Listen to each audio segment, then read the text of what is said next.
Welcome back into another edition of the Kickabout here on the Blue Room. I'm your host, Rob Vera, joined by my handsomer co-host, Les Roberts. What's up, Les? How you doing, buddy? I'm good. I've still not quite come down after yesterday. I'm still Oh, a little bit angry. But do you know what? For an hour, it was everything that Everton v Man United should be. It was a spring-like day. The sun was shining. We were well on top. It was a nice day all in, but just ruined by that little bit in the middle. I'm telling you, it's one of those things where I think I'm glad to get you on so soon after, so that I can really still capture some of that purely distilled fume that only you can provide for an event like yesterday and everything that went down. But at the same time, hate to be talking about VAR and all that stuff. We'll get to that today. But yeah, we got a jam-packed show today, guys. We're going to talk about the United result yesterday. I'm sure we'll be talking about VAR. I'm going to try my best, just because I knew, Les, you'd be coming in hot. I'm going to try my best to also kind of sprinkle in a little bit of that big picture fairy dust to make us all feel slightly better about it. But don't worry, buddy. I'm going to let you off the leash and let you go at it because I've got some thoughts too. Also going to hear about the new stadium. I've been very excited to talk about this. Les went to the test event for the under 18s the other night. I cannot wait to talk about this and hear about it. I want to hear how it felt, how it sounded, how it smelled, all of it. I can't wait.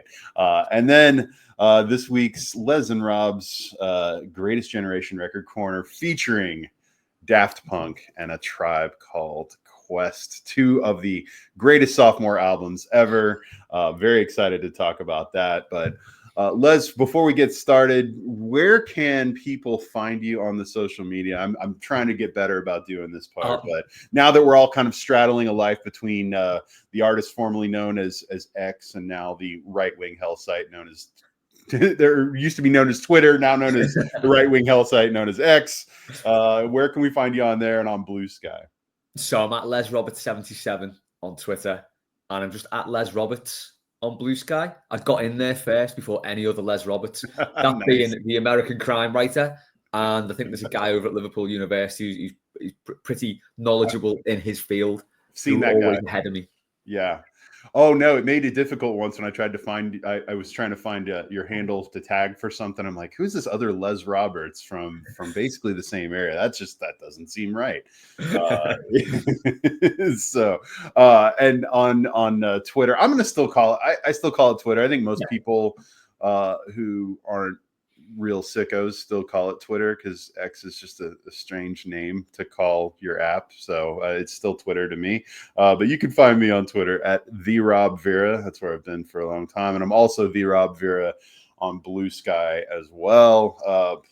Weird thing, by the way, this is a random aside, Les, but Twitter everyone has kind of had the general thoughts for the last obviously year or so, or basically ever since Musk took it over, but then the election and all the weird shit going on there, but that Twitter has become a far less usable site, a lot more just bots and porn and stupid crap in your For You tab that you can't escape from. And I think the other thing I've noticed is that engagement on there is weird now. Like, it's crazy. And the like, search function is knackered. You can't search for anything properly. Yeah, it's weird because there's some stuff that really just I get way more attention than I think ought to, and then there's other stuff where I'm like, something that used to get a lot of engagement doesn't. And again, I don't care that much about the engagement part in terms of the likes and the retweets, but I do feel sometimes like the ability that we used to sort of take for granted on there, of just being able to have a conversation, even if it did devolve into name calling and things like that, but at least you had like some kind of steady conversation. Whereas I feel like that's gone on Twitter now because of the way the algorithm is set up and people seeing things or not seeing things. Like, I have 742 followers on Blue Sky, which feels like having 10,000 followers on there. It's amazing how much more like people seem to want to talk about Everton or talk about other things in kind of the old school Twitter way. Whereas on Twitter, I think I'm looking at it now and I've got like 3,700 followers, and I'm not convinced that like I don't even know how many of those are even real people anymore, or I don't know. It's all really bizarre. That was a random aside. Sorry about that, Les. No, I'm with you. What I do find funny though is he's tried to rebrand as X, the Everything app, and it's still just Twitter but worse. You can't do any more than you could on Twitter, apart from maybe some crap AI nonsense. But you can subscribe, you can pay money, which I will never do for Twitter. I mean, it's like, this is not what that is for me. But there are people who are into it, and look, sometimes you have to like, and that's the thing is like some accounts. The Blue Room may have had to get verified too, Les, I believe, but that's the only thing. We were verified, like on the old app, so like legitimately verified, and then when he just like completely wiped that out, everyone's verification just went, didn't it? So you got to buy it now. What is this world we're living in, Les? Like, it's awful. You posted this thing the other day. Look, this pod's about, we muse on this pod about whatever. That's the beauty of the Kickabout. But you posted this playlist of the other day of 1985. Like I think it was like all the number one hits. Was it all the number one hits in the UK in 1985 or something like that? I think it was. Yeah, fantastic playlist. Oh no, it was every top 40 hit. Every top 40 hit. Oh yeah, it's gigantic. Yeah, it was beautiful, and boy, like I don't know. It was one of those moments that really triggered my good old days syndrome, which I generally complain about because a lot of times people will justify their worst impulses by saying, you remember how it used to be, or like it's always been this way. Like I agree that that's a terrible reason to maintain things, because that's been bad logic to like keep a lot of terrible policies and mindsets in place or whatever. But I will say that there's something about the nostalgia industrial complex that seems just aimed right at us. Yeah. And always makes me, and as much as I sit here and say that that everyone should really live in the present and look forward or whatever, I do find that the nostalgia stuff, the music stuff that you posted, for instance, makes me think thoughts like, man, it used to be better back then, damn it. And now I'm worrying about how my social media engagement algorithm works. Like, what are we even talking about? It's insane. Yeah, I think there's something about 80s chart music that just hits differently. It just unparalleled for pop music and chart music for me, the 80s. Maybe because it was like between the ages of 3 and 13. Yeah. So I don't want to take anything away from like, hey, people are into I listen, I buy new music now. I'm certainly obviously got preferences for a certain period of time. Like scientifically, they say, we talked about this. Yeah. You are more emotionally and mentally, psychologically, whatever, connected to pop culture from when you're formative teenage and early 20s years for a variety of reasons that have to do with brain development and cultural blah, blah, blah, whatever.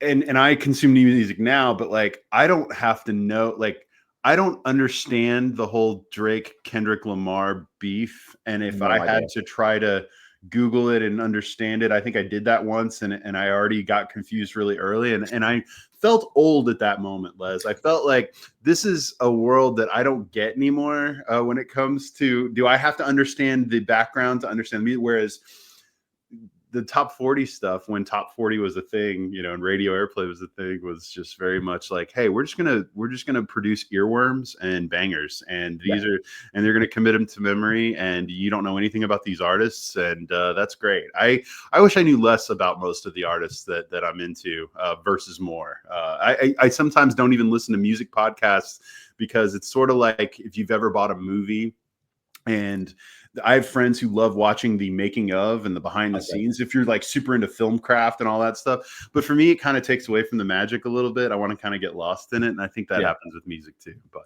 anyway, random aside there. No, I'm fully with you there. I think it's good that we don't understand Drake v. Kendrick Lamar. It's not for us, is it? It's not. It is not for us. Not for us, right? Isn't that the name of the song?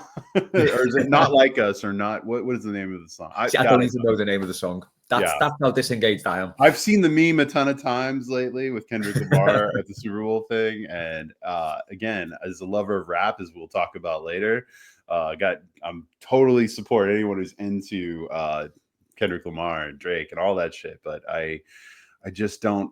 I feel like I can't. I feel like if I don't understand the backstory nowadays, that I somehow can't follow the music, and then I'm lost at that point. So I think with that, a lot is made of the backstory, though, isn't it? Like more than anything, it's all about this beef. yeah, and a lot is made of that. Whereas, is it wrestling less? Is it like pro wrestling, like where I had to care about the backstory going on with Macho Man Randy Savage and Hulk at that moment? Hulk Hogan, Miss Elizabeth, or La Caper? Feels like it, doesn't it? maybe that's what it is. It's kayfabe is what they call that, you know, like maybe Kendrick and Drake are maintaining like this bit because it does sell. It you know, everyone listens and there's attention and yeah, I don't know, whatever. Yeah, Drake's the heel. Yeah. Speaking of things that I don't fully understand, let's talk about yesterday's game, Les. The match yesterday. I will say, kind of leading into this, Les, that I felt it's natural for us as Evertonians to really begin at a certain point to distrust happiness and to distrust good form and to think that the shoe is about to drop at any point. I think what tempers that right now is that, and we'll talk about this in a bit, is really the whole big picture aspect of the thing, which David Moyes has come in, won a bunch of games straight away, gotten us points. We're not in relegation trouble. I mean, look, is there still a chance? Technically, yeah. But when you're literally now at that 99.7% chance of not being relegated, I think it's safe to say we're not getting relegated this season, Les. I think job done. I think the only surprise is that he's done it so fast. So I temper all of the usual Everton moaning that we may be about to do on some level with the fact that things are generally very good overall, all things considered, all the caveats, like things are all right. But I remember the night before, I think I posted it in our one of our WhatsApp chats, Les, was Ruben Amorim, the United manager, being asked that question. It was from a tweet on Friday, but being asked the question about why has Everton enjoyed this new manager bounce and they haven't, and he came out and said because David Moyes has done a better job than me. He's done it like it was so honest and matter of fact and just kind of like taking responsibility that I kind of admired it, and I immediately had this feeling of, because we'd been, let's be real, Les, the few days leading up to this match. And really the week leading up, especially given how United had played the week before, the previous weeks before, they've just been kind of a mediocre disaster, a slow-moving car crash for most of the season. There was a little bit of that beat Villa and go top vibe going on, where I think we were feeling like we're going to destroy these guys, and because by all accounts we should have. And going up 2-0 yesterday, I felt like, wow, I guess I had nothing to worry about. I thought, here we are, just scoring goals and looking competent. And look, I think we ran out of steam. I think yesterday was one of those times where all of the accumulation of all these absences in the squad finally really came back to bite us. We allowed them to get back in. They certainly had help from a very favorable whistle from the match official yesterday, and then obviously it all culminated in that absolutely bizarre VAR decision. So all that said, should have won yesterday. If there had been any justice, we get the penalty to take yesterday. And, it'd be funny, Les, to say we probably would have missed it or something weird happens, but I think we make it and I think we win. But like so I'm mad on the micro level about the officiating, but I also and about all of the sequence of events that allowed a United team that really had no business getting back into that game to get a point. But in the bigger picture, I also kind of realized that there were a lot of things leading up to that beyond just the refs that we did in terms of, not really pressing, not really putting our foot on our boot on the throat of United, if you will, and not ending that game when we had chances to, and not taking care of things and making certain mental mistakes. Like we bear some responsibility here too. So what I don't want to happen is that the VAR part of the VAR part of this becomes everything, because it's not. But you cannot argue that was not decisive yesterday, because it absolutely was. So, Les, I want to get out of the way and give you the forum, because I know you're coming in hot about this today. That's just kind of where I'm at on this. I'm mad, but I'm also not despondent, if you will. Yeah, I think that's fair enough. I think for me, I mean, I've seen us stick 3, 4, 5 past Man United over the years. And that sort of first hour, Man United is the worst United team I've ever seen. Yes. There was a point where the players just didn't look interested. They were misplacing passes, like even worse than the worst Everton performances of earlier this season. Yeah. They were just misplacing loads of passes. They were getting shoved off the ball. They didn't want to know. I think there was one point where Højlund went up for a header with, might have been Branthwaite, got knocked off the ball and just lay on the floor. It reminded me of, remember when Davy Klaassen got clobbered, I think, against Blackburn, and he just lay on the floor. And I immediately thought, yeah, this fella doesn't want to know. He's never going to make it. Yeah. It was like that. But the whole team was very submissive in that way. So the frustration for me was that, my dad was saying this to me at the time, it's like 2-0 didn't feel enough still, even though they were so bad. And that's, I mentioned this. It should have been enough, though. It should have felt like enough. Yeah. I mean, they were begging to have a third scored on them, is how I felt. And then we eased up. We eased up. I mentioned this on post-match yesterday. That's a little bit of a worrying trend for me, that we do surrender these 2-goal leads. So we saw a stat on Twitter before. Here it is, yeah. Al Bratland said on Twitter, Everton have now failed to win 22 Premier League games in which they've had a 2+ goal lead, drawn 16 and lost 6. So 3 have been this season and 2 were consecutive matches. So obviously the 2-3-2 defeats, Bournemouth and Villa, and then again. And we almost blew it against Spurs as well, had we not had got remember, that. Yes. So there's a little bit of a trend there this season that the team does have that fragility. As you say, big picture, we're pretty much safe. It's nothing to be too concerned about, but it's something that definitely needs working on. Can I ask you a question, though, about the trend part of that, Les? Because I'm really interested in your thoughts on this. Like, I think what has been so difficult to do, and even right now, it feels like its own unique challenge, is to try to properly frame or place how important or how meaningful these trends are when you have a squad that is just completely, decimated. I mean, we've got a lot of injuries, not to make an excuse, but it is just like 8 players out, I think. But even if we had most of these players back, Les, like, I think we would be watching this season with a sense, and I think we are to a degree, watching this team with a sense of, a lot of these guys aren't going to be around next season. Like many of them will, because you can't overhaul everything. We talk about that all the time. So I've been of this mindset that, like, I can look at a worrying trend like, hey, we're scoring more goals, but unsurprisingly, we're maybe giving up more goals than we should at times. And there are some game management trends that I don't like, but I don't know that I look at that trend and worry about, is this going to be a thing next season too? Just because I feel like start to count all the things that you think might be different. Like, I don't know, like the back four is almost certainly going to be different. I think that I think that even if Tarkowski comes back, is he starting? Is it like O'Brien, and is it Branthwaite, or is you got a new you almost certainly have a new fullback, or maybe even 2. Yeah. And then, there are all these caveats to it. So I guess what I'm asking you is that when you look at a trend like this, is this a more of a worry about this in this season, in a season that's already probably safe, or is it a worry that you've got about, like, is this a Moyes thing where I think this could carry into next season if we're not careful?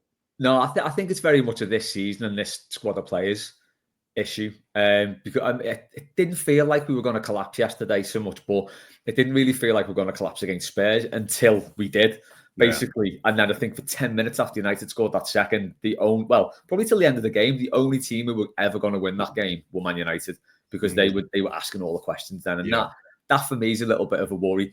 But, it's no big deal now because we're kind of over the worst of the season anyway.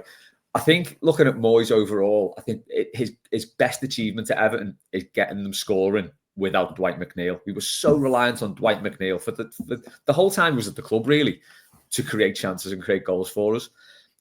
Obviously, he's been injured for a long time. Then we were kind of reliant on Ndai. We're not reliant on him anymore because we scored 4 goals in the last 2 games without him. Right. So there's a lot to be positive about there. A lot. I think the team looks really well balanced. Garner and Garner look good in the middle. I think even to the point where Matt Jones said on post-match yesterday, he actually gets James Garner now and what he's all about. He thinks he's better than Mangala, which I never thought I'd hear Matt say, but it was lovely to hear. I'm not there yet. I want to see consistency from Garner, but I could get there. I'm not sure that I'm quite there yet because I feel like Mangala for all the flaw, and again, he didn't really get a chance to play under Moyes, which I think makes the comparison a little tougher. Fair. But I think Mangala was one of the very few just absolutely pretty bang on consistent performers in a Dyche setup, which was hard. But he was a solid 7 every game. I think what impressed me about James Garner yesterday was I've never seen him, and this could be because he's playing against United, his former club, but I've never seen him that aggressive. He was all over the pitch and really flying into tackles. One of my problems with him in the past has been when he's been involved in a 50-50. He generally comes off second best all the time, which to me, if that's happening all the time, it's probably because you're bottling out a little bit. But he looked really good again yesterday. Garner is just, Idrissa Gana Gueye has just been fantastic this season. I'd argue that this is the best he's ever played for us. He's been incredible. He was again yesterday. Yeah, it's tough. Well, and believe me, I have been the person on this pod for I don't know how many years now, railing about needing to make more, let's just say, make decisions with youth and trajectory in mind, and getting out of the habit of continuing to give too much playing time to older players. Now, I will say the difference though is that Ghana is probably our player of the season right now, Les, like him or Pickford. I think Pickford is one of those where you could make it Pickford every season, just if you wanted to. But I think it's probably if you're saying it's an outfield player, it's probably Ghana. Like I think there's a difference between giving minutes to a mid-30s something player whose performances are clearly on a downward trend or whose injury and fitness issues are just a constant. So why do you continue to bring them back in instead of playing a younger option? I think one, you didn't even had that option with Gay this season, and 2, he's been fit. He's played at a very, very high level. He's certainly quelled any of my doubts. I think what I wonder then is this do you bet on this in age 36 season next season? Do you bet is it to me it's worth a 1+1 type contract though, like a 1 year plus a second year player club option or something like that.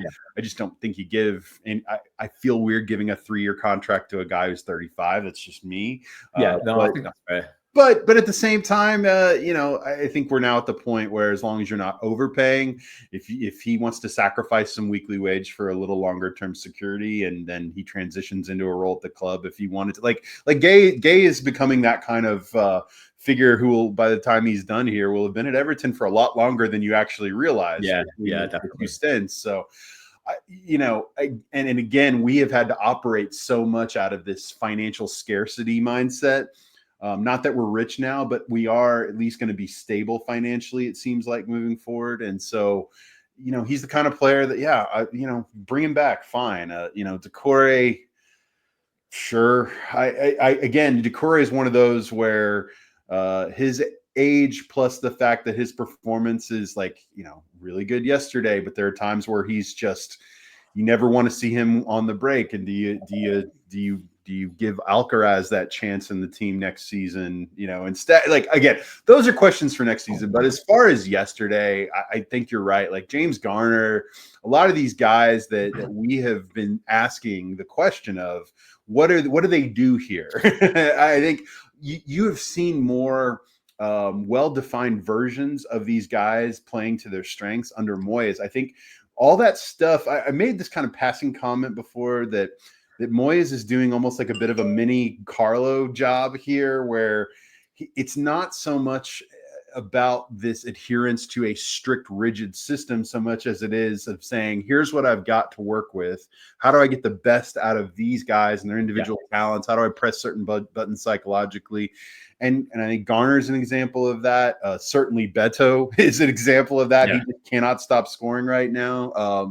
He's got that confidence. I obviously think to a lesser degree, guys like Lindstrom are showing more of that. I think what he's done to bring Jake O'Brien in here out of the wilderness and play as well as he has been huge. So, all of those are good things. We saw a lot of that on display yesterday, but Les, it was one of those cases yesterday where all of that added value Moyes brings at some point hits against the reality of playing with a really stretched squad, of playing with guys who, have kind of one way of doing it. And then when you need to have some options off the bench, you've got Alcaraz right now. Yeah. There's just not, and then it's like Ashley Young and Ashley Young is fine as a utility piece, but Everton were just so short of curveballs or left turns to apply yesterday. And United took advantage of that and took advantage of some favorable officiating to go along with it.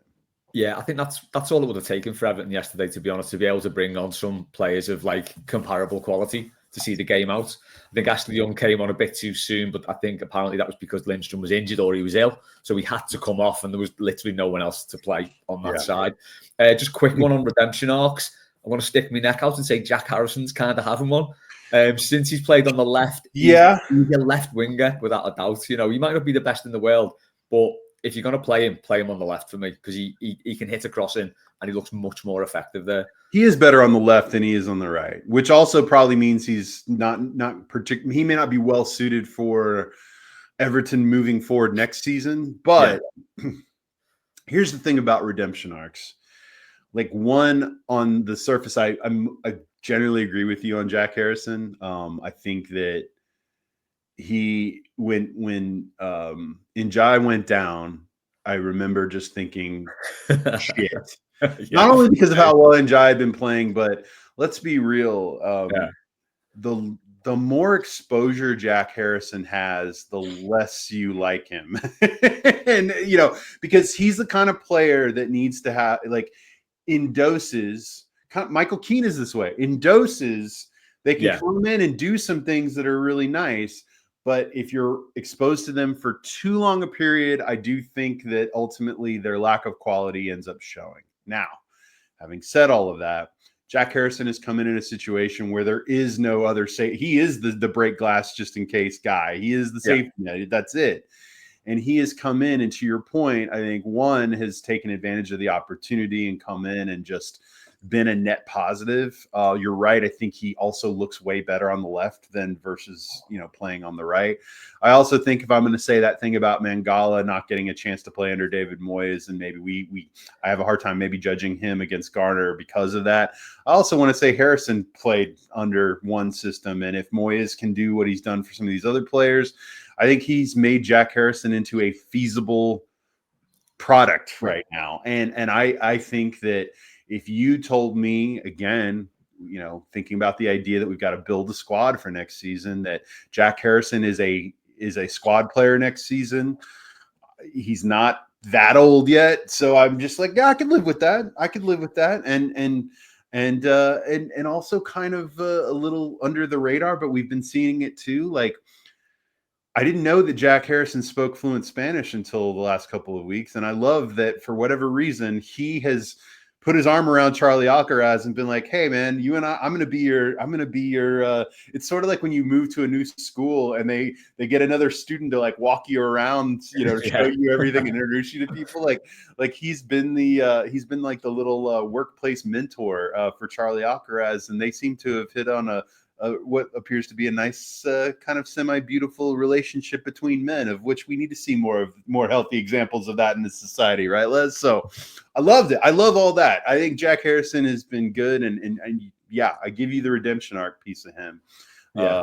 But yeah, so we talked about a lot of it. So I think we've done a good job so far of talking about a lot of the big picture good that we're seeing with Everton. We're 30 minutes in and we've barely talked about the referee. So now we're going to turn going. Let's turn it now. Let's turn the big truck now. Les, we were up 2-0. Obviously, a series of questionable decisions, whether it be set pieces that were awarded to United, whether it be yellow cards that weren't issued to some of their players, whether it be probably a penalty shot that could have gone our way, and then other things that even before the final incident, it just got weird. And it was odd. Here's my position on how VAR in the Premier League seems to function. That reasonable people who are not Everton fans or who are not associated with United can look at a game like yesterday and just say, hey, officiating is, a thing that ebbs and flows. That is how the cookie crumbles. That is just how things go. And ultimately, just like a team has to adjust to things like pitch condition or the wind or anything else, the crowds, the temperature, they have to adjust for what, however you feel about the officiating, they have to adjust and they have to find a way through it. The problem, of course, is that the Premier League and their utilization of VAR has a perception problem. And that perception is that the, quote, big sides, for whatever reason, seem to get the benefit of the doubt in these crucial moments. And when I say benefit of the doubt, that's probably a nice way of saying it, Les. Others would say loudly open corruption. Others would say a thumb on the scale. But ultimately, like, even if you just take the teams away, like take the clubs and the shirts and the crests away, and you're just watching, two teams, one playing in white and one playing in black, and you don't know anything else about them. On its face, the idea is that VAR is supposed to be a safety net to make sure that on-pitch decisions aren't egregiously wrong. Yeah. And that only in a case where there is just an absolutely stone cold, no doubt, horrible mistake made, do they even need to get involved.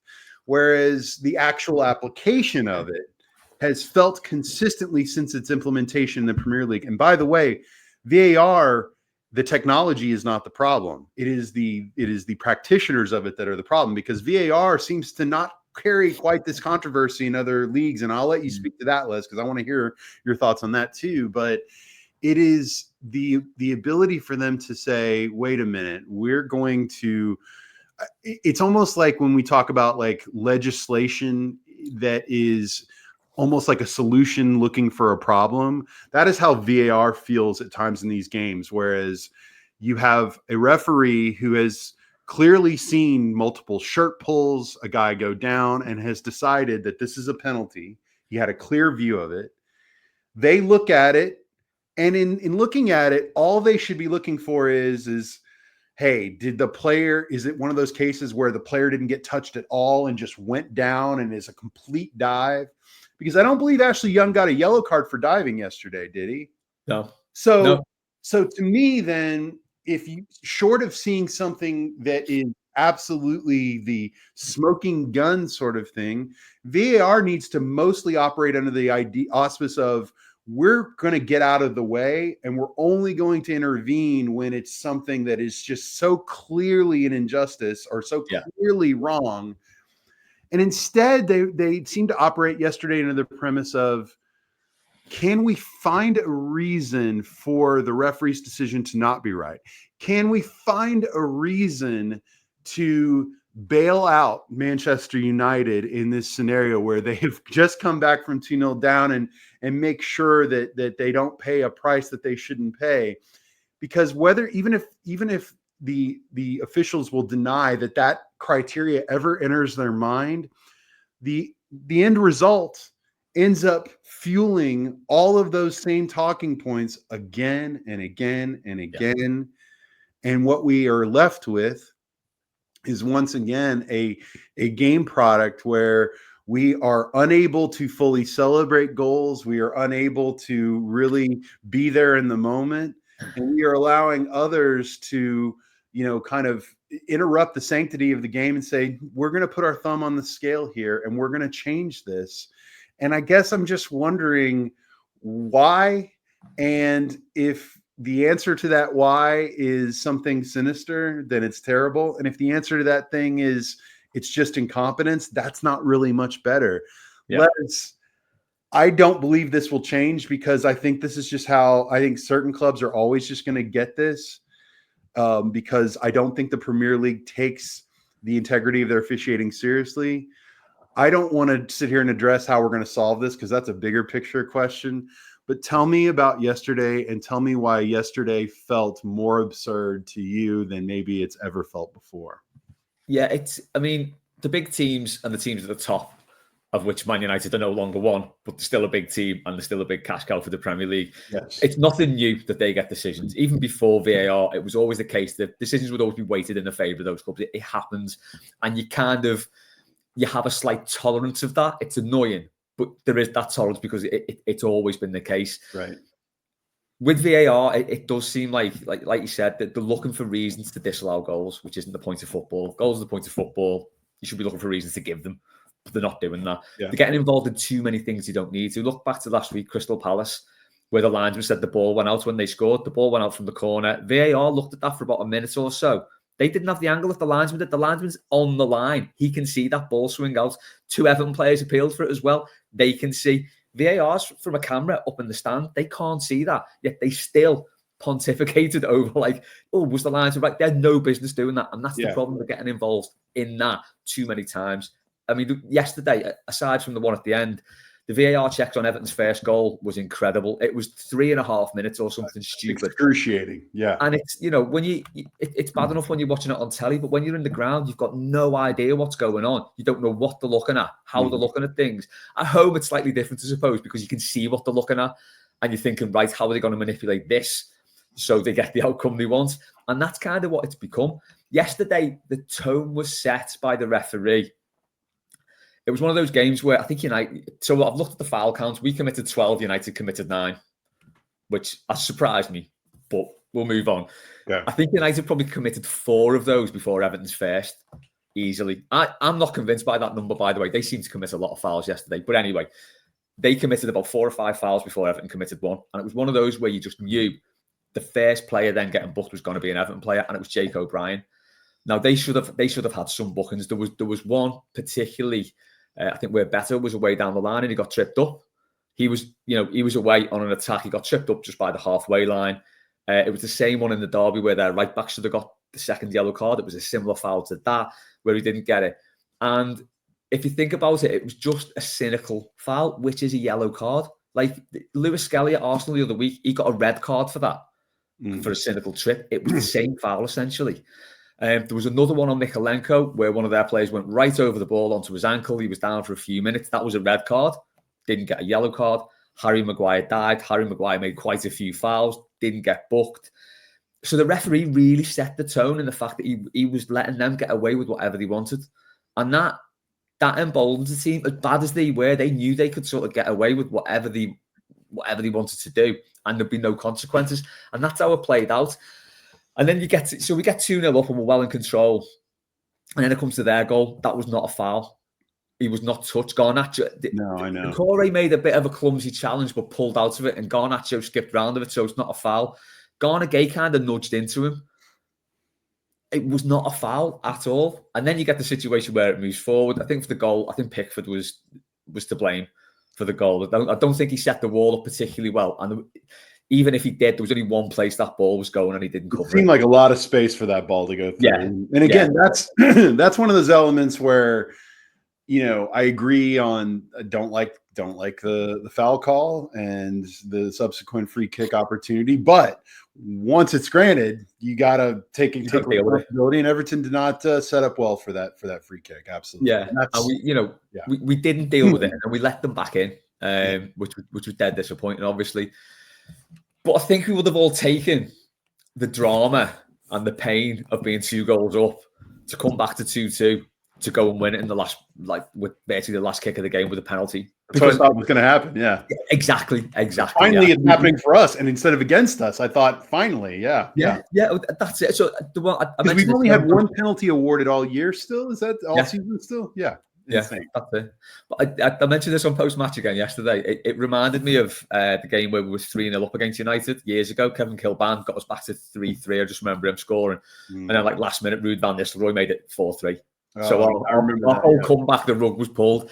I finally thought, right, we're gonna exercise this ghost because it was just perfect. And then for that to happen the way it did, you know, we could see. So we were behind the goal, because United switched around at the start, so we were attacking the park end in the second half. So we were right behind. We could see it straight away. You could see the shirt get pulled. He went down because he was on to get that rebound because it was a terrible save from Onana. He just punched it straight back into the area. Ashley Young was probably favourite to get that in that situation, and we could see the shirt pull, and he went down. Two shirt pulls minimum by 2 different players, I believe. But yes, and it looks like Maguire had all in his arm as well. So you know there was a definite foul. They stopped him getting to that ball, and it was just a nailed on penalty. It was like, and then the ref gave it, so it was like brilliant. There we go. This is how this plays out. I think Alcaraz was going to take the penalty. He looked like he was sort of hovering around the penalty spot, and you thought, you know, this is how we win the game.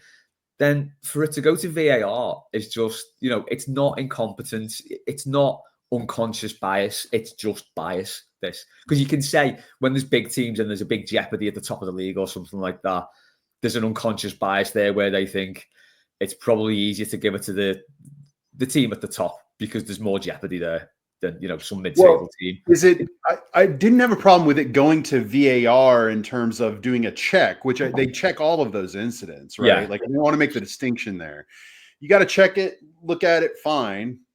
But again, getting back to it, like, what did they see to then say you need to take another look at this? That's A, and then B, and this is the part that I don't get, and I want your thoughts on it. This whole motion that we do that feels performative, which is VAR looks at it and then they say, hey, we don't have the courage of our convictions here, and or we don't have the mechanism because it's set up this way, and I don't know the answer to that, to go ahead as VAR and rule that this is not a penalty. We now want you, the ref, to come back over to this screen and look at this again. And I guess my question is A, does the on-field official who's then called over to look at it on the screen, do they ever stand up for their own call? It feels like they never do. No. And if that's the case, then why are we even going through this charade of fucking having him come over and go, okay, I'm going to look at this, and, you know, as if he's looking at it a second time and going, you know what, I'm wrong. Whereas, you know, I would like for the ref to look at it and say, you know, I saw this and it's right, and I'm not afraid to just say that I was right. I don't understand why we do that. I also am going to ask the bigger question, Liz, too, of like these delays, this intervention. What is the argument for why this is good for the product? I mean, it can't be, it's not good for the product. And that ultimately, as much as everyone wants to say, well, you know, fairness and even playing field, like that's the most important thing. That's why we have officiating or whatever. I mean, one, I don't agree that a level playing field exists in a sport where there's literally no cap on how much one team can spend versus another anyway to begin with. But B, I think what is most important is that, yes, officiating is a core fundamental foundation of having a sport, but that ultimately you are a professional league, you're an entertainment product, and you've got to ask yourself, how is taking the emotion and the drama of that moment and just saying, let's stop. Let's take the air out of the crowd here. Let's take the magic out of that moment, and let's really dissect this. That is not good for the product, Les. It's terrible, terrible to watch. So you can bring VAR into this to do a regular check, but everything that happened after that was a weird performance of cosplay of fairness, if you want. Yeah. It was bullshit. It was total bullshit. VAR was sold to us as it would iron out these bad decisions. So the way VAR would correctly have been used yesterday is the foul is committed, the referee doesn't see it, VAR goes, you might want to have another look at that, we think he was fouled. The referee goes, oh shit, yeah, I missed that, okay, it's a penalty. That's what we were sold, that's what would happen. Right. It's not really worked out like that, because as you say, if the referee goes to check the monitor, I can't think of a time when they don't overrule their own decision, which is odd. The sinister thing about yesterday, and this is where you can't look past the conclusion that it was just plain cheating to get the result that they wanted on the day there, because they showed the referee 2 angles of it, I think, neither of which you could see the shirt pull. So there's been some disagreement there, because I feel like I've seen things where like, well, he did actually get to see the right angle. Do we know what he saw and didn't see for sure? It was on Match of the Day last night. Alan Shearer looked at it on Match of the Day, and they said, so I'm prepared to take their word for it. Okay. That he saw those angles. Now I've read something that the other angle was shown as he was just like he'd made his mind up. He was done. He flashed it up. That's what I've heard.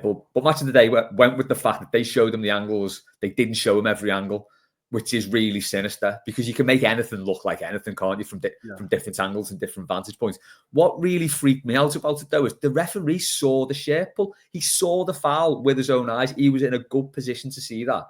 So no matter what they show him on that screen, in his head, he should just be thinking, no, I saw that foul. It's going to have to be really conclusive on this to show me that it wasn't a foul. But if they don't show you the right angles, Les, you end up questioning yourself. Did I see what I actually saw? And yeah. But and then there's the fact that, people saying, well, Ashley Young made the most of it. The same people will say a striker's got a right to go down. Yes. So that's no excuse at all. And also, if he doesn't go down, sadly, the referee probably doesn't even look at it.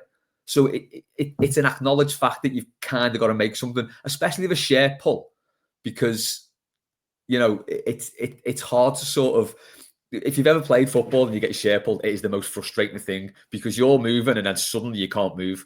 You've not been like chopped down. It's frustrating, but it's so easy to miss because you just slow up and you stop, and the referee might not see that. Well, Les, wasn't there a moment earlier in the match? Was it Beto or whatever who if he had gone down, and see, that's the thing, is you get told, well, you're rewarded if you're honest, and if you look like you're trying to go down, then that's not good. But then other times, if I heard the match commentator saying this, is like, well, if he hadn't tried so hard to stay up, they probably would have given him the penalty. Like, exactly. You're damned if you do and you're damned if you don't. Here's the thing, and look, I know everyone is tired of me constantly defending Ashley Young, because everyone knows that I've got all the time in the world for him. But here's the deal: did he flail his legs a little bit to get the attention of the ref? Yeah, but it doesn't change the fact that there were multiple shirt pulls caught on video. Yeah. So that even if, like, let's say the ref had awarded the penalty without seeing the shirt pulls, and then has to go back and is like, in his mind, he's like, I'm awarding the penalty because that's what I think, but I'm going to look at this video, and he looks at it and thinks, well, he does make kind of a meal of it. However, what I'm seeing now that I didn't see before are these shirt pulls, and it's at that point it's academic, because regardless of my perception of what I saw from whatever angle, the video clearly shows me that there are shirt pulls. It's a foul. Foul's a foul. Yeah. And it's almost like they decided, we're going to make sure that you have to assess this only based on the question of whether you thought Ashley Young made a meal out of it, not show you the shirt pulls, which are the foul. Exactly. And that's what makes it feel sinister. That's the thing that makes me insane about having VAR. If you're going to do it. And what I mean by that is, you cannot look people in the eye and say, Well, look at how much you pay for a ticket to a Premier League game today. Look at the size of these TV deals. Look at the popularity of this league on social media, online, in culture. Look at how often we are going to say, and every player who comes to this league for the first time is going to tell you about how this is the greatest league in the world.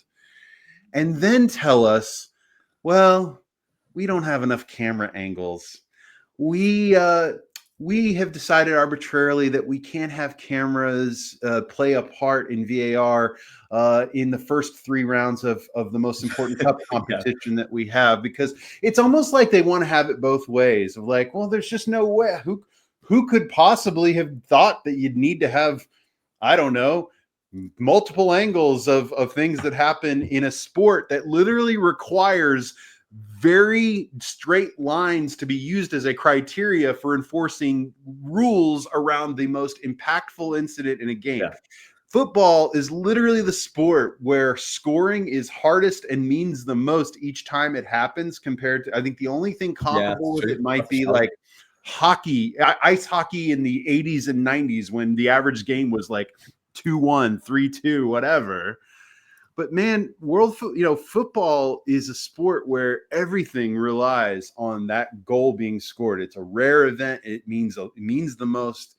And to say that we don't have that the best league in the world that has all this money, just endless amounts of stupid city, stupid nation state dictator Bond villain money flowing through it, does not have enough money for cameras to give us proper angles on everything.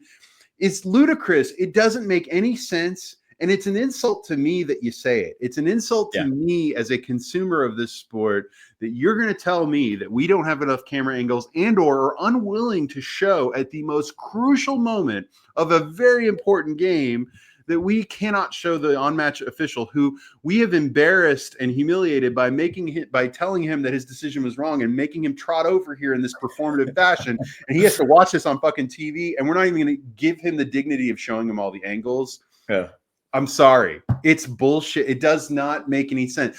Like, so beyond, like, you can sit here and say that, like, there's not actually a conspiracy for favoritism of certain sides. Like, let's just say that that's your position. Let's say I accept that on its face, Les. The sheer incompetence of how they actually deploy VAR and practice VAR, the practitioners of VAR, that is the embarrassment just as much as any perceived conspiracy about who's favored and who's not.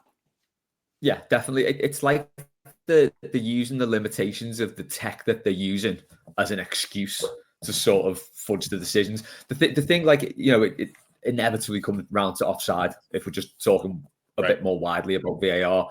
The thing with offside is, as you say, these lines have got to be straight, and there's a concern over that at the angle. Have you picked the right angle? Because if you can see if a player's offside or not from different angles, but then they never look at, like, when the ball's kicked, really. So if you look on the screen, if the ball getting kicked isn't shot, it's a blur. So you don't know at what, it is that finite a margin. We have got, like, ultra HD screens. You can, like, zoom into that to see. But it just, as you say, it's just sucking the life out of everything, because you are now second guessing yourself. Yeah. Like, it's been two games now. The equaliser against Liverpool and that first one against United yesterday, where we've all jumped up, gone berserk, done our thing, calmed down, and then the screens flashed up, VAR check, and you just think, in those two instances, it's nice that it came out on our side, because you then get that kind of muted second celebration, which is a bit weird. But it just, I think it's also making referees worse, because they use that as a crutch. Then they will, like, avoid making decisions because they've got this safety net that someone somewhere will say, "Oh no, you missed that." I just don't like it. Well, I don't like the way it's used.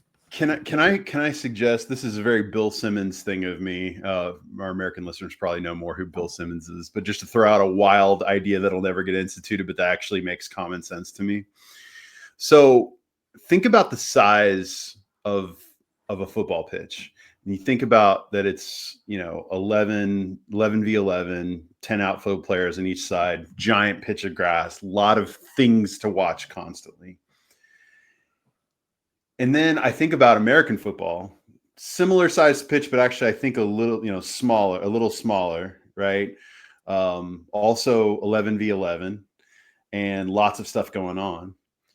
And in our in the NFL, for instance, or in American football, you have the referee, but you also have the back judge, the line judge, the umpire. You have like several officials strategically placed, in different spots to be able to basically have assignments of where their eyes go and what they can watch.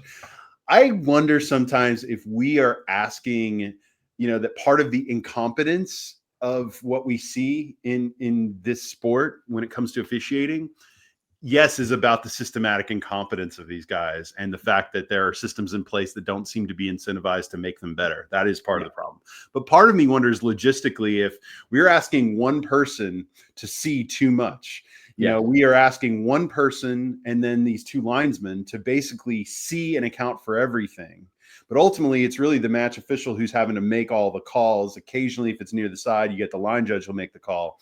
The idea of VAR was to sort of act as this, like, hey, this, I think in the NFL they call it like sky judge, where basically it's like this ever-present thing there that, hey, for something egregious, we'll step in only when it's like, hey, the ball clearly went out or something else clearly happened.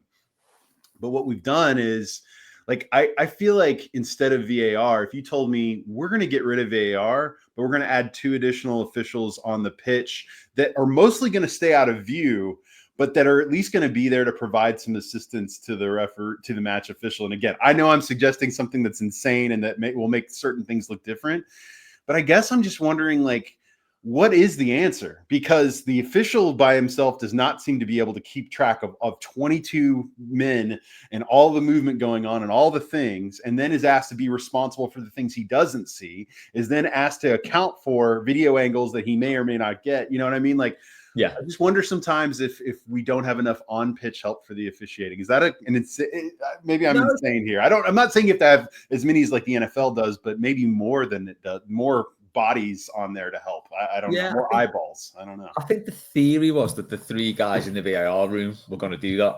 So, they've got the best views in that, but it's the way they're using it and the way they're implementing it that's all wrong.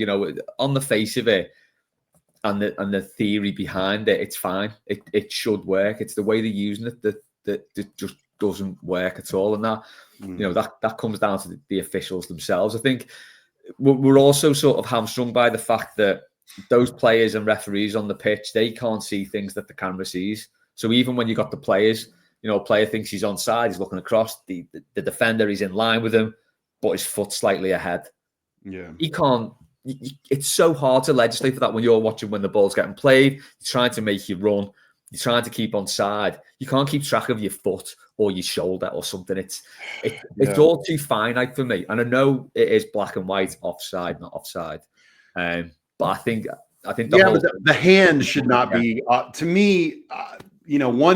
First thing I would fix is only matters where your feet are. It should not like me like kind of in a stride having like my pinky finger out beyond the defender. Yeah, like, exactly. Come on, that is not an advantage.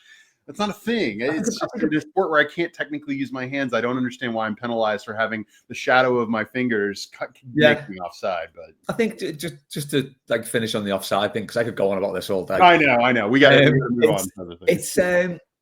It feels to me like it should be, if there's any part of your body that's onside, you're onside. Yeah, because you're not going to gain that much of an advantage by by your shoulders being slightly ahead. Of course, if the ball's crossed in and you get a header, maybe.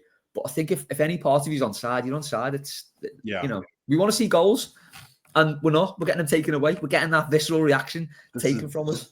This does not make for a good product. No, it is taking all the things like that moment yesterday, the Tarkowski goal, the Tarkowski equalizer against the Reds. I mean, those moments.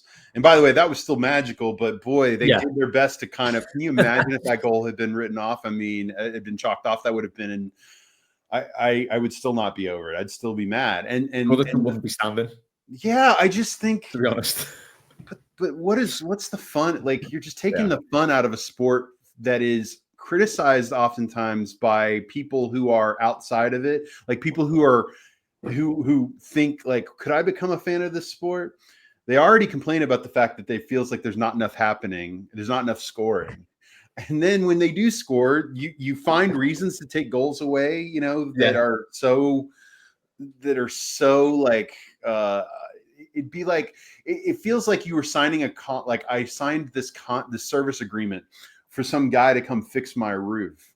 And then he ends up taking my money, doesn't fix my roof, and points to the contract and says, Mr. Vera, you didn't dot the I's on these three words here, and therefore the contract is null and void. That is what it feels like when they chalk off a goal for like what we saw yesterday, which is, or chalk off a penalty because well, it met 80% of the criteria here, but there's some question about the integrity of Ashley Young. And we spent time in the VAR, not only looking at his motion of his legs when he went down, but then we went through I even heard the commentator reference on the thing. Well, Ashley Young does have a bit of a reputation over the course of his career for going down. And I was thinking to myself, oh, so we're doing that. Are the VAR guys like pulling up the Wikipedia article on Ashley Young and going through every single incident and his who scored page and shit like that? Yeah. I'm like, what the fuck are we doing here? Okay, I'm getting on a rant. Don't want to do that, but yes, if you are feeling mad about yesterday, we're all right there with you.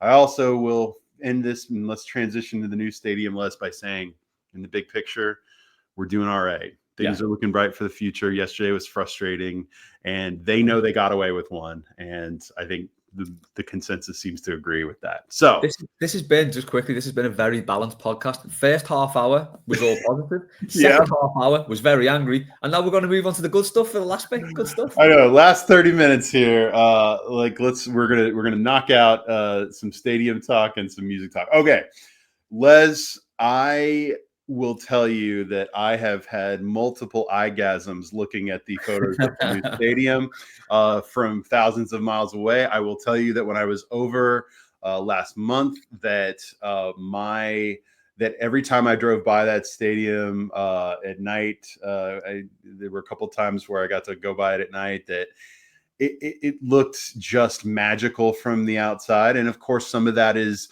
comparing it to Goodison, which looks like a little matchbox. It's real cute and precious. And then you go look at this thing and it looks like an alien ship landed on the River Mersey. And suddenly we have this brand new stadium. I also want to hear your thoughts on the weird flexes of certain outsiders who are like, oh, what's so special about this? This looks like a bunch of other stadiums. I'm like, you guys are insane, because I don't think you know what you're talking about. Also, I think that the inside of a football stadium in most places is going to always kind of look pretty much like seats and a pitch, and it's going to always it's rectangular, and there are going to be things that look the same, but it is where that stadium is placed. It is certain things about it that you wouldn't know, and I won't know till I go there, but you wouldn't know until you've actually been inside. You've watched a match there.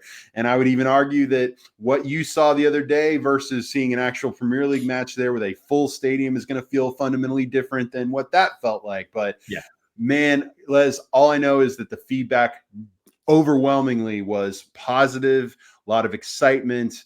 Les, tell me, what was it like being in there? What were your impressions? Tell me all of it.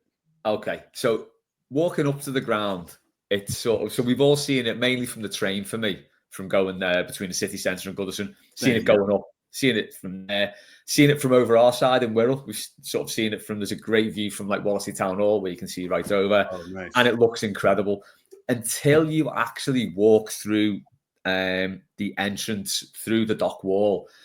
You just can't appreciate the scale of it and how good it is. I likened it to bring it back to Man United. I think when you go to Old Trafford, when you walk up to the ground there, because it's not like Goodison, it's not like Anfield, it's not in the middle of a load of houses. Old Trafford's kind of just stuck on its own, so it looked massive from the outside. So when you see it, it does look quite imposing, and it's dead impressive from the outside. I'd liken it to that, because when you walk through that dock wall, and it just appears, it's huge. It's so big. And it really is quite breathtaking. And then the closer you get to it, you've got the brickwork, you've got the sort of steel girders, the silver roof, the sort of barrel steel on the roof. And it's all like really, really top spec. It's not like an identikit 90s stadium where it was just built of breeze blocks, exposed breeze blocks and steel. Like what we would have got at Kirby, what we maybe would have got at the King's Dock, to be honest, because that was pretty much, I think the stadium build is of a much better quality than anything like that.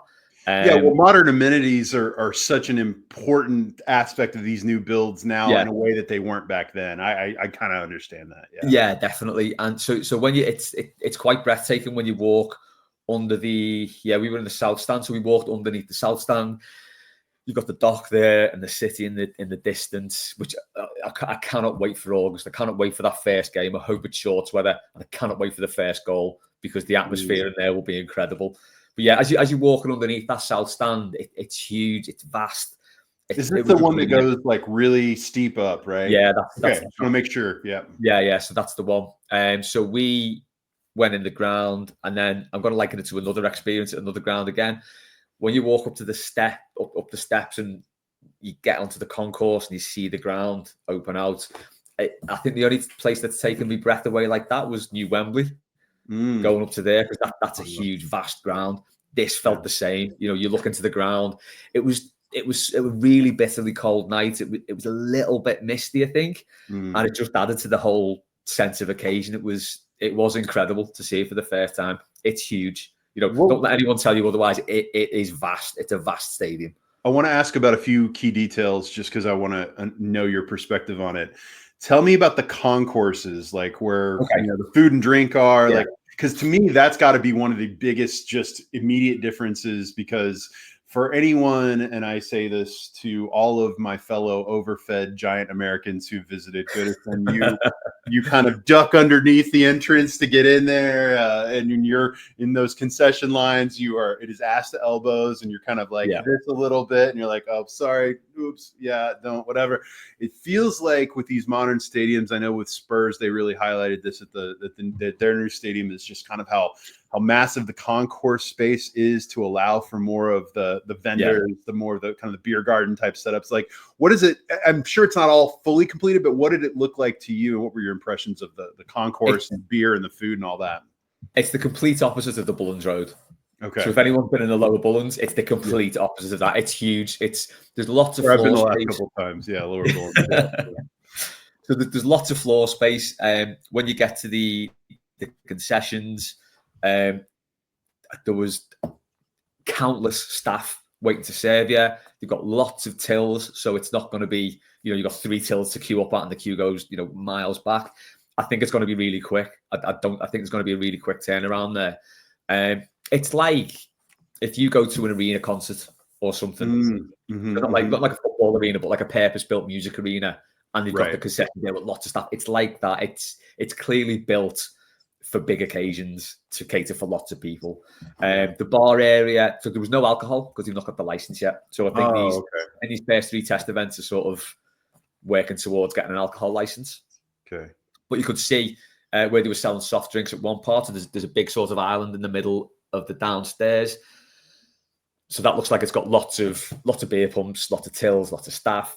And then you've got in the south stand, which I think everyone's really looking forward to, you've got the sort of like a mezzanine thing whereby there's a big window and you can see right back to the city. Couldn't really see much the other night because it was dark, and I don't know, there's a few things in the way, but I think that's going to be brilliant. That's going to be for a 3 p.m. game. That's going to be outstanding, I imagine. Yeah, it is. And the thing I'm looking forward to now is walking around the whole ground, because I think we got there about 6:10, and I think they'd shut it off by then.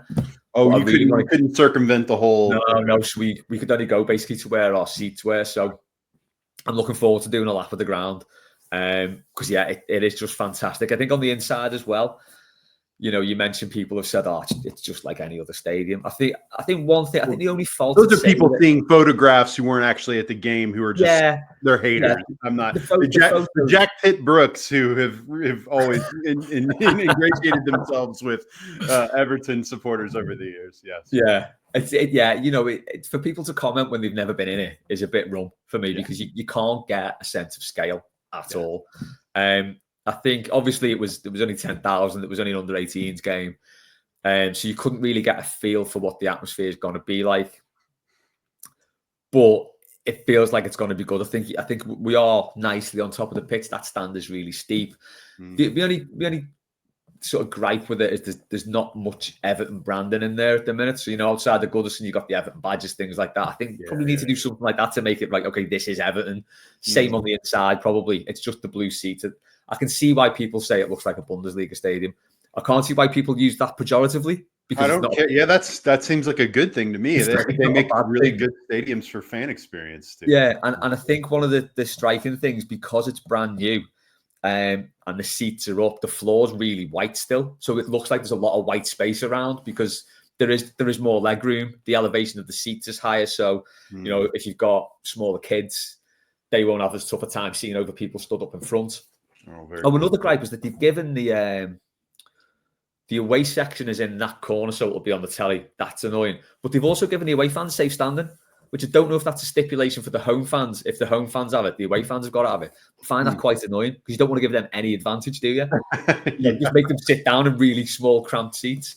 But yeah, it's incredible. I can't wait for everyone to experience it because it just is amazing. The giant screens are so clear. The sound system's amazing. When he played Z Cars, when the teams came out, it was quite emotional, really, because it was really, Jesus, this is good, and this is going to be ours. They still doing the siren bit there too? They did a pretty elongated sound, and that sounded good as well. So going back to Goodison yesterday, I was wondering how it would feel. Yeah. Whether to think, this is a bit shit. It didn't. It was great. Goodison was great yesterday. Sure. It was just going back. It was just going back to Goodison. It wasn't. There was no sort of pangs of like, I wish this was in the new ground. And I think it's probably hit me more now that we've got very, very limited time at Goodison, and I think I'm feeling more emotional about leaving there now than I was before I'd been to the new ground. I think it's really sort of hit home that, like, yeah, this is it now. I think we've got 6 games left. Yeah. So yeah, but overall, it was just a brilliant experience. The food is really good. There's no rollover hot dogs for a start. They've gone. Oh, rest in peace, shitty hot dogs. Yeah, that's yeah. So the food's good. It's expensive. That's a bit of a gripe as well. Welcome to modern sport, Everton. Yeah, you guys, it is. I cannot express to you going to. I'm a season ticket holder at an NBA arena here, for an NBA team here, the Thunder, and our prices are okay, but they're still kind of like, I can't believe I'm paying this for a bottle of water, and then you go to like an NFL game here, and it's obscene. Like, I went to a Cowboys game, and let me tell you, until you have paid $15 for a can of beer, you have not lived. Let me just tell you. Yeah, I was actually speaking to a couple of guys. I was out with a couple of guys who were over with the North American Toffees. Yeah, Chris and his dad John. I met them on Thursday night, and they were saying like it could be like $20 for a beer at an NFL game and things like that. So stupid. I mean, I don't think it's going to be. They know they can do it. They know they can charge it. I think I'd just on that. I think I'd like the club to be a little bit cuter about it and maybe do some reasonably priced meal deals, because at the end of the day, it is still Everton. It is still it's not the wealthiest part of the country. It's competing with Liverpool city centre as well. It's competing with town. So if you really want to get people in there 2 hours before the game, stay an hour after the game, people aren't going to do that after spending £8 on a beer, £6 on a sausage roll. People literally can't do that. It's not sustainable for them. Well, and I wonder too, will they? If they're smart, you allow for food trucks or other vendors to be kind of circumvent the stadium, like be outside for like kind of almost like what we call tailgating or whatever, but to have other options. I mean, even at Goodison, they have the little food stands that are outside of the stadium as well. I think that's I think that's the other thing as well. The sort of fan park area outside the front of the ground, it's massive. Mm-hmm. It's really, really big. So, there'll be lots of stuff they'll put on there. I think they will put food trucks in that. One interesting thing as well, they've planted like trees around the ground. And I think it's going to be like a real moment in history, and sort of when we go in 20 years' time or something, and those small trees are like big, mature trees, and you'll be thinking, like, I remember when this was built. I remember when they were just put in, because it only sprung to mind a few years ago. I went back to a place I used to play football as a kid, and when I used to play football there, they just planted some new trees which we used as goalposts.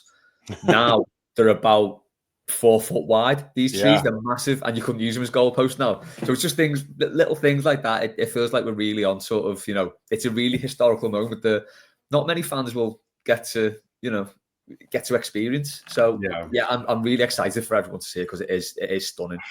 It's everything they promised, I think, for me, definitely. That's so good to hear. We have collectively put so much of our hope into the stadium is almost a placeholder for all of our kind of collected both angst and hope. And is this us turning the page? And Les, we talked quite a bit a few months back about how and this is even well before Moyes came back, and just kind of I think we were talking about making it through the season. We looked at the stadium as sort of this harbinger of us finally getting to turn the page. It does feel very much like the reactions that you've seen so far from people who've been in the stadium feel like, no, this promise has been largely fulfilled. Now, obviously, what will ultimately define this stadium is the people, the full stadium for Premier League games. You know what I mean? And it's the same thing of like if you looked at Goodison and ripped away all of the context of everything that's ever happened there and the sound that particular group of people make in there, what would really impress you about Goodison if you ripped all of its context away? But that's really the truth when it comes to stadiums. They're like, I think we've talked about before. If a stadium is a sacred space, like a church is not a building; it's the people inside it, or a temple is the people. What the people inside of it make it, right? And a home is that way. It's whatever metaphor you want to use. But I can't wait for a real match day there. I can't wait not only for, like you mentioned, what it's going to be like for an August game, but I've heard how cold it's going. I imagine how cold it's going to get in the stadium because it's right on the Mersey, but as much as that can be kind of like, that's got to be an advantage. We've got to turn any of these things into advantages. And I can't wait to create a real home field advantage there. I can't wait my brother and I have already started talking about, like, that's the trip we both want to come over for, to be there together for the first time in the new stadium. When we see Everton play. So very, very excited. Thank you for that summary. I'm only more excited than I already was. And so, well in, man, that's going to be pretty awesome. Okay. Let's wrap this up with a quick Les and Rob's record corner. As always, guys, we are bringing you our favorite albums from really the greatest period of music, which for us is mostly the 80s, 90s, 2000s. And this week, and what was funny is we just kind of picked these at random, but we both, I found, I always try to look for some kind of consistency between these, between whatever albums we pick. In this case, we got two very different artists from two different genres. One from France, one from New York, and from different time periods too. An album that came out in 1991, another that came out in 2001, but the common theme here being two great artists with two fantastic sophomore releases.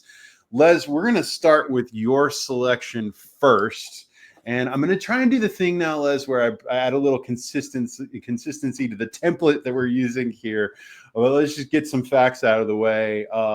One, I want to point out for our listeners that anytime you actually try to play music on a podcast or on a YouTube video, they take you down as quickly as possible because there are all these like bots listening to that. That's the only reason. Otherwise, I would play it. Otherwise, I would just do my own music show on here most of the time. But these are easy to go out and listen to. We will have, as always, like a playlist that we put together for this. But Les, your album was the absolutely essential, and I cannot stress this enough, essential album, Discovery by Daft Punk, by French electronic duo, of course Error, also called French electronic duo, but Daft Punk. I love French electronic duos. What can I say? Right, what can we say? But Discovery by Daft Punk, I've had this album in my collection for a long time, just for the Just the Facts top level, released in 2001 on Virgin Records by French electronic duo Daft Punk. This was a follow-up, of course, to their hugely successful debut, 1997's Homework, which had songs like around the world and Defunk on it. Discovery, though, Les, and I want your I'm going to ask you for your thoughts and then be thinking like, what give us your 3 favorite tracks on this album if you can. But Daft Punk Homework sounded to me like, for those of you familiar with Daft Punk, and I imagine a lot of you are, but it's electronic music. It's very danceable. It's very beat centric, if you will. And whereas Homework to me sounded like a more, almost felt kind of like German and intense and nighttime. Discovery felt like this breath of fresh air. It felt like this beautiful sonic party that I was attending on a spaceship hovering above Mars. That, of course, was a French spaceship, very French, but awesome all the same. And, for me, I just love the energy and the overall kind of like, this is not a detraction, but like the overall kind of positive, the positivity and optimism of this album. It just sounded like this, it sounded heavenly in a lot of ways. It's mostly instrumental. There are lyrics to it, to several of the songs, but it is just one of my absolute favorite electronic listens. It is something that will take you away to, there's a lot of electronic music that is real meditative. This is absolutely to free your brain. This is music that is meant to tap into that part of you that wants to feel alive and have fun. It is a lovely work. Les, why did you select Discovery by Daft Punk? What is it that you love about it? What are your handful of favorite tracks on it? It's just an album that completely blew my mind when I first heard it, and continues to do so. And I love to listen to it still. I think I loved Homework, but as you say, it's very French house. That it's really quite. It's not as accessible as Discovery. I think if you love French house, you'll love Homework. I think Discovery is it's just accessible to everyone. It mixes like house, disco, rock, synth pop. There's some 80s touches in there. And as you say, it's just a really happy record. And it's a great album, like we do, to listen from start to finish.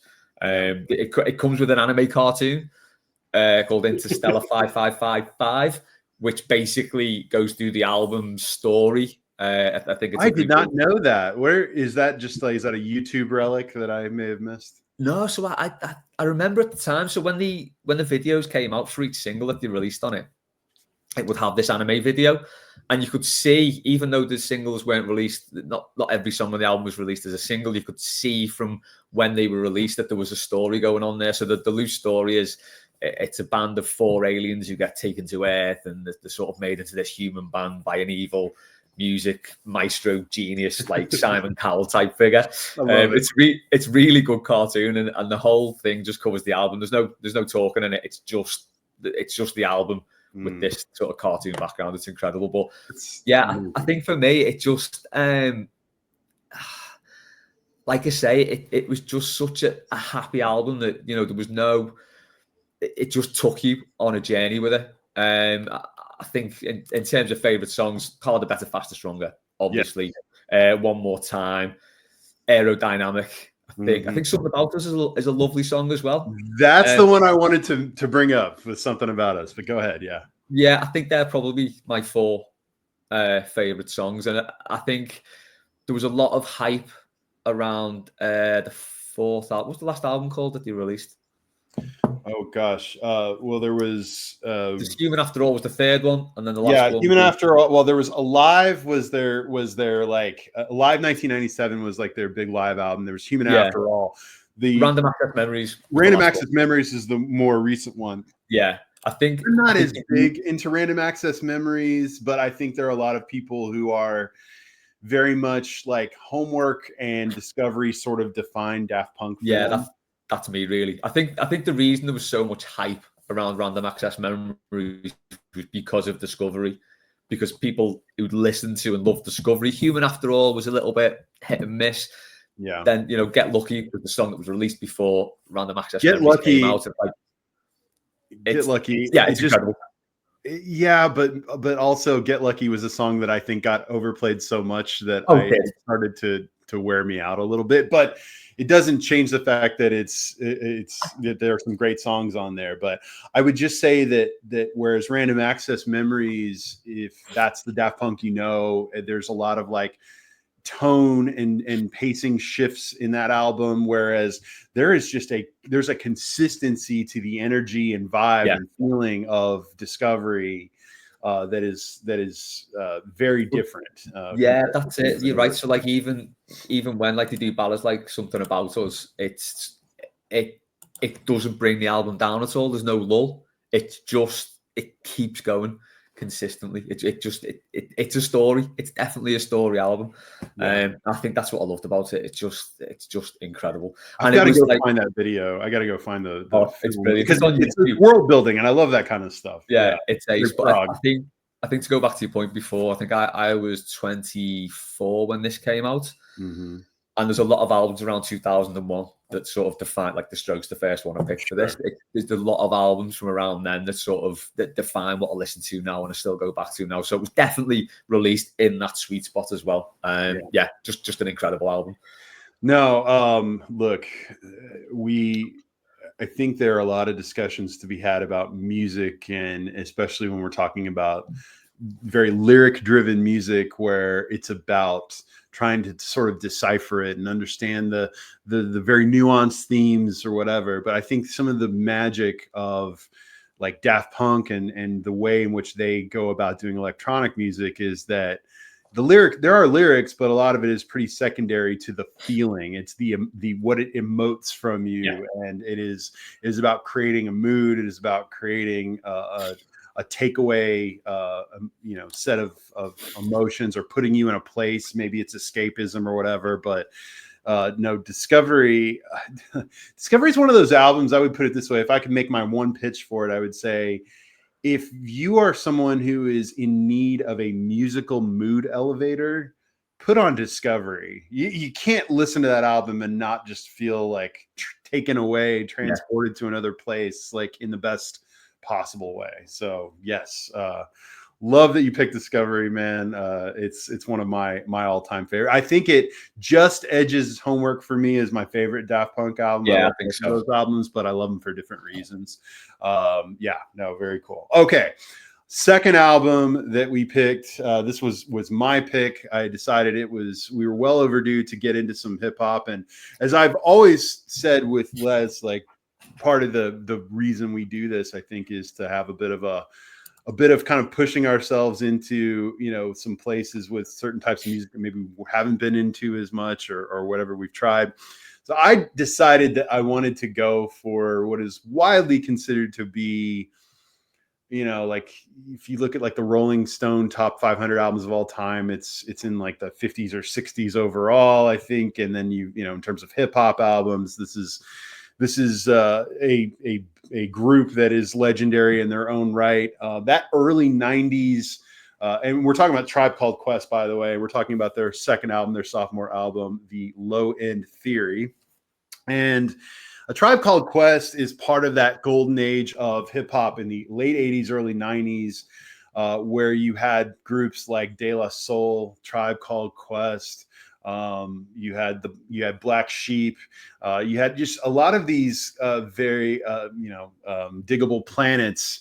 You had Arrested Development. You had these rap groups that were very like socially conscious, and also were very much leaning into the sampling of lots of old classic R&B, jazz tracks. The Low End Theory is just absolutely littered with samples that, at the time, before everything became very litigious in terms of lawsuits about, are you using the sample without my permission, and all this kind of stuff. Like, this was definitely an album where they were really trying to, instead of creating, like, they created some of their own beats, but they were really sourcing like these really classic R&B and jazz tracks, but also like sourcing the Doors and sourcing other bands like that you wouldn't expect to be part of this as well. I had found this article actually where, you know, they're digging into, you know, like you've got this rap album, but like where are all of where are all the samples coming from? So on this album, you've got everything from like Average White Band and Minnie Riperton to like Jimi Hendrix, The Doors. You have you know, groups like you have others that I, you know, some that I hadn't even heard of, that were they basically can take you through this education of the history of jazz and funk and all this other stuff. But the reason I love the Low End Theory, if I'm really being real, is that my favorite probably individual rapper of the 90s, who just happened to be part of a group, is Q-Tip. I think Q-Tip, who was kind of the main voice in A Tribe Called Quest, but he's also a guy who is kind of was the go-to in the late 80s, early 90s, was the go-to you know, rap guest on a lot of tracks. One of the ones that everyone will have heard, if you're like, who is Q-Tip? Do I know this voice? As soon as you hear his voice, you're like, oh yeah, I sort of recognize that. What is the oh my god, the song, the chills that you spill like down my back. I couldn't ask for another. Why am I blanking on that band? Oh, Delight. It's Delight. Yeah. It's everyone has heard. You know, like they're kind of considered a one-hit wonder, even though that whole album is fantastic. I've never listened to it. Grooves in the Heart. It's Grooves in the Heart. I don't know why it took me a second. I've never listened to that album. Like, huh? I've never listened to Delight's album. Delight, that whole album is fantastic, but Okay. Q-Tip has a rap interlude in the middle of Grooves in the Heart that everyone has heard. Anyway. Right, I didn't know that was him. That's him. Yeah, that's him. In fact, you can do, there's a Spotify playlist of all of the 90s and early 2000s songs that he just guested on. There's an entire playlist of just him guesting on stuff. But the other thing that was remarkable about Low End Theory is that, you know, People's Instinctive Travels in the Paths of Rhythm was their first album, which was the longest debut album title that I can remember. They came out with Low End Theory. And what was distinctive about this as well is that the other kind of core voice of A Tribe Called Quest, Phife Dawg, started to feature a lot more. So he's the other voice that you hear prominently throughout this. But the album is full of just, you know, lots of like 2 and 3 minute rap tracks, lots of them with lots of big hooks. Some of these are songs, Les, that I thought, man, is there a chance that Les heard some of these tracks before but doesn't remember them, or you thought maybe I'd heard samples of this? Scenario, which is the closing track. Here we go. What's a scenario? I think a lot of people have heard that before. We've got Jazz, we've got Check the Rhyme. Excursions, which is the opening track, was the sample music that was played before every one of my episodes of Turn of the Century when I was doing that show. But what was so cool throughout, I think if there's a consistent theme throughout, is that the songs are largely, you know, a little more socially conscious than a lot of other rap songs. They also address, you know, kind of the rap, you know, being in the record industry and some of the things that are not unfair about that. The experience of being a black man.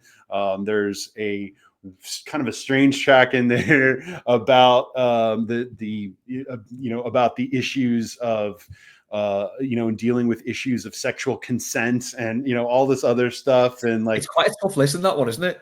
That one's a weird one. That one's a weird one because it's like an it's a song about the need for consent in sexual relationships, but is also like playing the part of doing the thing where they're also going from the perspective of the guy, and it's weird. But anyway, that track's kind of a strange one.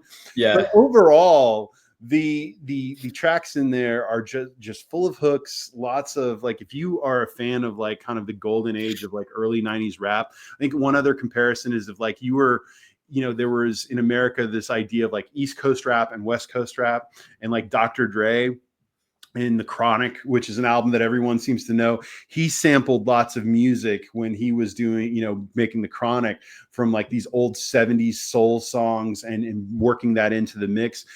Tribe Called Quest were heavily influenced by Dr. Dre and NWA, and specifically, because NWA was just one of the first big rap groups that were willing to get super edgy, but also sampled lots of old music in order to make something new. And Tribe really, lifted that approach.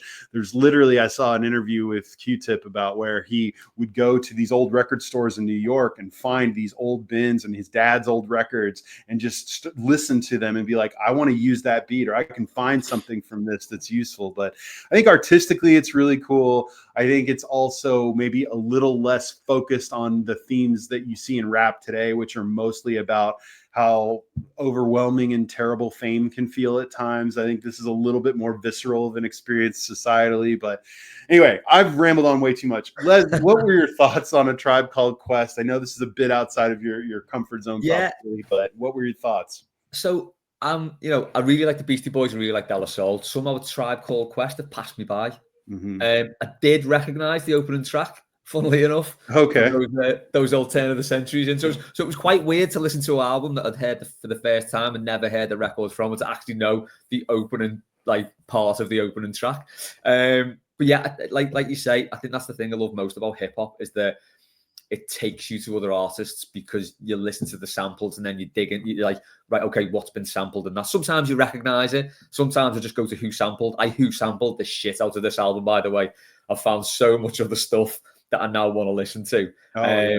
So I think Jazz We've Got is one of my favorite songs on there. I love that. So I went on who sampled, saw what was sampled in that. Apparently it's the Dells, the Doors, Ninja Man, the 5 Stair Steps, and Jimmy McGriff. I've only heard of the Doors of all them, and most of them are quite different artists. I'll definitely go back to Ninja Man and Jimmy McGriff, though, for very different reasons. But yeah, both sort of piqued my interest. But that's what I love about hip hop albums. There's so much, and when you hear a song that you recognize that's been sampled, there's nothing quite like it. I think like we're at an age now where we're not really surprised by much music. It's sort of, or I'm certainly at the age where I think I've heard that somewhere before. But it's different when you hear a song that's been sampled, when you hear the actual song that they've sampled for the first time, and it takes you completely unawares. That moment of realization is just brilliant, and that's what I love about hip hop. And I love this album. It was very good. It was it's like it's a cracking jazz rap album. It's a jazz hip hop album. I think you just summed that up really well. It is kind of it does feel like you're listening to this fusion of jazz and hip hop. And that in and of itself, it makes it distinctive because there wasn't really anything that sounded quite like that. Now, certainly De La Soul, who Tribe were certainly very close to through this larger collective of rappers. There's always so many of these little things, like the Jungle Brothers was the name of them, but they were, kind of a producing team that worked closely with De La Soul and Queen Latifah and Black Sheep and Tribe Called Quest. There was just this ability to fuse. I will say that I got into listening to jazz more as I got older because of this album, because I thought it contextualized it in a way to where it wasn't just this like, oh, the song's playing, it's like 9 minutes long and where's it going and whatever. But then you really realize how elemental those combinations and those little hooks are, it's like the way an artist who, you go to a museum and they've used collage and they've taken all these pieces of something else and made something new out of it. And I do love that aspect of rap and hip hop, but especially here, it wasn't just sampling like old rap or old pop songs, which there's nothing wrong with that either, but it was sampling like this kind of like highbrow, but yet like classic music that maybe was a bit undiscovered by most of us. And so it does send you, it's the ultimate rabbit hole type album, Yeah, definitely. I think the closest they've got to it is Balloon Mind State. Yes, my favorite De La Soul album, and yours too, I think. Yeah, it's kind of got a similar vibe to that. I love it. One thing I did notice as well, and I got this all on my own, so I'm feeling quite pleased with myself.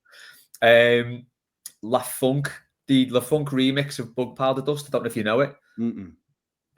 So the start of Bugging Out, that's definitely used in the La Funk mix of Bug Powder Dust by Bomb the Bass. Oh, wow. Try and listen to that. It sounds just like it. And as soon as it hit, so weirdly, the first 2 tracks are quite familiar to me in a way. But that I really buzzed off that. So I think that send me that to put on the playlist for sure, Liz. Yeah, definitely. So that and Jazz we've got, I think, can be my high points of that album. But yeah, again, you've pulled another rabbit hole out the hat there. Loved it. I will also say that in terms of, I've always had this theory that the current president of the United States, who was this weird kind of cultural figure in the 80s of 90s, who just sort of represented like, oh yeah, it's Trump. He's what a rich guy is or whatever. That's why he was like in Home Alone 2, and he is constantly like, he's referenced as a joke or as a line about being rich in all kinds of areas of pop culture. I did not, for some reason, I had not clocked this, but in one of the tracks near the end, and I'm already blanking on which one, but there's a lyric where Fife Dog says, "Beeper's going off like Don Trump gets checks." And I was just like, Trump, man, Trump's been everywhere. It's insane that guy has somehow permeated even little things like this. But especially I guess they're a New York group too, and I think that's part of it as well. But anyway, that's a random aside. And then finally, one random bit of trivia to connect it back to Merseyside, which I love. This album. Okay.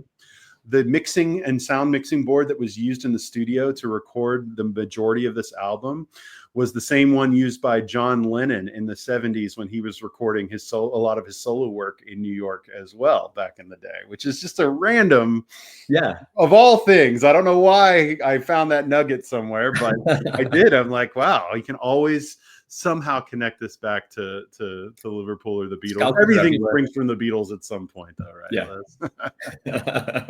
All right. You're never more than like 6 feet away from a Scouser, or two parts removed, something like that. Yeah. Six degrees from Scouse, as I'm now coining that term. No, very cool. Again, we'll put a playlist together of a few songs from each of these, and again, I think Les, a few of those songs that ended up sampling this would be great too, and we'll put some other things on there. And but yeah, no, this was this was a robust episode. I think the bar stuff really got us going. I'm sure you guys are going to be hearing plenty of discussion about the United game on all the shows that are coming up. Les, tell us a little bit about what we've got coming up on the Blue Room this week. So once again, we've got Blue Monday tomorrow with me, Roger and Dave. Then there'll be the byline with Paddy and Matt on Tuesday. Obviously, we've got Brentford away on Wednesday night. So there'll be I think there'll be a match preview from that. There'll definitely be a match reaction. And then we're back. Next week I'm going to be putting out another Old New Borough Blue. Nice. Yeah, so that'll be out on Thursday. Friday night mailbag's back. And then there's no game at the weekend. So, we're free. Oh, that's what I've got. Me and Roger did a podcast last week with Gav Buckland, sort of talking about Everton identity and, how the club's maybe not changed that much over like the past 50 years in the fan base. So we'll put that out probably next weekend, I think. But yeah, even though we've got no matches, there's loads coming up still. We are raw dogging you guys with content. We are never going to. And Les is the hardest working man in Everton podcasting show business. It's like him and Matt Jones, I'm telling you. Well, that's fantastic. Thanks, buddy, for the time today, as always. Pleasure as always. Hey, we do these long because we do these once a month, but I think the February Kickabout was a wild success. Definitely more successful than VAR yesterday, and hell yeah. But look, we were fortunate to be able to have good Everton chat, good music chat. Thanks as always, guys, for listening. Please feel free to reach out and let us know your thoughts. Let us know if you've got any hot opinions on everything from the stadium to our taste in music. But as always, let's appreciate it. For the Blue Room, I'm Rob. We'll see you guys next time for more Kickabout. Take care.